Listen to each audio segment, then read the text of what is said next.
विगत दिनों मुनिश्री प्रमाण सागर जी महाराज के विश्व विख्यात कार्यक्रम शंका समाधान में गुरुग्राम के आईपीएस अधिकारी श्री अर्पित जैन जी आए। उन्होंने पशुओं और पक्षियों के जीवन के संरक्षण के लिए विचारणीय प्रश्न किया।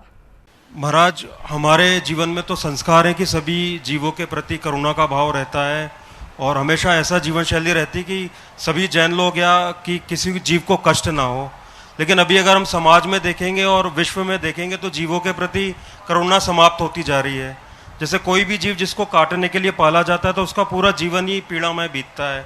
एक मुर्गी है, वो फार्म हाउस में पैदा होती है, छोटे छोटे पिंजरों में जाती है और जाके वो कट जाती है।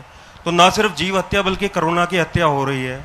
तो महाराज जी, मैं बस यही जानना चाहूँगा कि हम छोटे स्तर पर तो प्रयास करते हैं कि जितना जीव दया की प्रवाह ना हो, लेकिन ऐसा क्या करें कि क्रांतिकारी रूप से पूर्ण विश्व में जीवों के प्रति उनके प्रति जो कष्ट हो रहे हैं या उनके प्रति जो करुणा के भाव की समाप्ति हो रही है उसको हम समाप्त कर पाए। शंका समाधान प्रेरणिता मुनिश्री प्रमाण सागर जी महाराज ने श्री अर्पित जी के सवाल को विचारणीय बताते हुए इस पशु पक्षियों की हत्या के पीछे का कारण स्पष्ट किया और बताया कि इसका बस एक ही कारण है और वो है संवेदनहीनता की कमी। इसे कानून से नहीं बदला जा सकता, इसके लिए आध्यात्मिक क्रांति जरूरी है। आपने जो सवाल किया बहुत अर्थपूर्ण है। वर्तमान में आपने कहा करुणा की हत्या हो रही, इसकी जड़ क्या है? इसकी जड़ एक ही है, संवेदनहीनता की वृद्धि। संवेदना दिनों दिन क्षीण होते जा रही है, लोग घोर असंवेदनशील होते जा रहे हैं। हमें चाहिए कि हम हर व्यक्ति के हृदय में प्राणी मात्र के प्रति संवेदना जगाएं।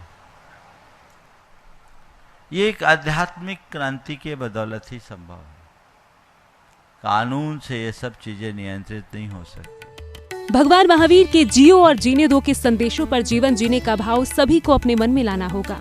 भगवान महावीर ने जो आत्मसाम्य की बात हम सबके लिए कही, आया तुला पयाशु, सबको अपने समान देखो की भावना, ये जो भगवान ने हम सबके लिए दी, तो वो भावना हम व्यक्ति के हृदय में जगाएं कि जैसे मेरी आत्मा है वैसे अन्य प्राणियों की भी आत्मा है, जैसे मैं जीना चाहता हूँ वैसे ही अन्य प्राणी भी जीना चाहते हैं, जैसे मुझे सुख प्रिय है संसार के अन्य प्राणियों को भी वैसे ही सुख प्रिय है। जैसे मैं मरना नहीं चाहता तो संसार के अन्य प्राणी भी मरना नहीं चाहते। इसलिए मेरा एक कर्तव्य है कि जियो और जीने दो। सह अस्तित्व की भावना। शुष्क बुद्धिवाद की गर्मी ने हमारी संवेदना को भाप बनाकर उड़ा दिया है। अब व्यक्ति वस्तुनिष्ठ है, व्यक्तिनिष्ठ नहीं। आज बढ़ते हुए शुष्क बुद्धिवाद की गर्मी ने हमारी संवेदना को भाप बना के उड़ा दिया है। मनुष्य पूरी तरह से अब व्यक्तिनिष्ठ न होकर वस्तुनिष्ठ हो गया है। प्रेम, परस्परता, आत्मीयता, करुणा, दया, क्षमा और अहिंसा जैसे उदात्त जीवन मूल्य हमसे छिटक कर दूर चले गए। हम उस तरफ जागरूक हों और अपने जीवन को तदनुरूप ढालें, जिससे जीवन को बेहतर बनाया जाए। जीव संरक्षण के लिए भक्तों को प्रेरित करने के बाद मुनिश्री ने अर्पित जी का परिचय भक्तों से करवाया, वहीं उनके गुणों को बताते हुए भक्तों को प्रेरित किया। ये हमारे समाज के एक वरिष्ठ आईपीएस अधिकारी हैं। मेरे पास तो पहली बार आए, पर मिलने के बाद लगा कि ये अधिकारी बाद में हैं, एक श्रद्धालु श्रावक पहले हैं।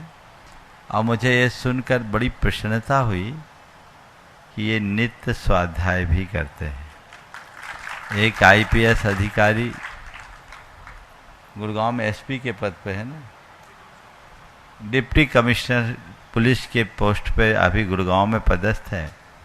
पुलिस के नौकरी कितनी व्यस्तता भरी होती है, लेकिन एक पुलिस अधिकारी भी स्वाध्याय के लिए वक्त निकालता है तो सुनकर के मन बड़ा प्रमुदित होता है। मुनिवर के विख्यात शंका समाधान कार्यक्रम में आगंतुक गुरुग्राम के डिप्टी कमिश्नर श्री अर्पित जैन जी का स्वागत सम्मान कमेटी द्वारा किया गया।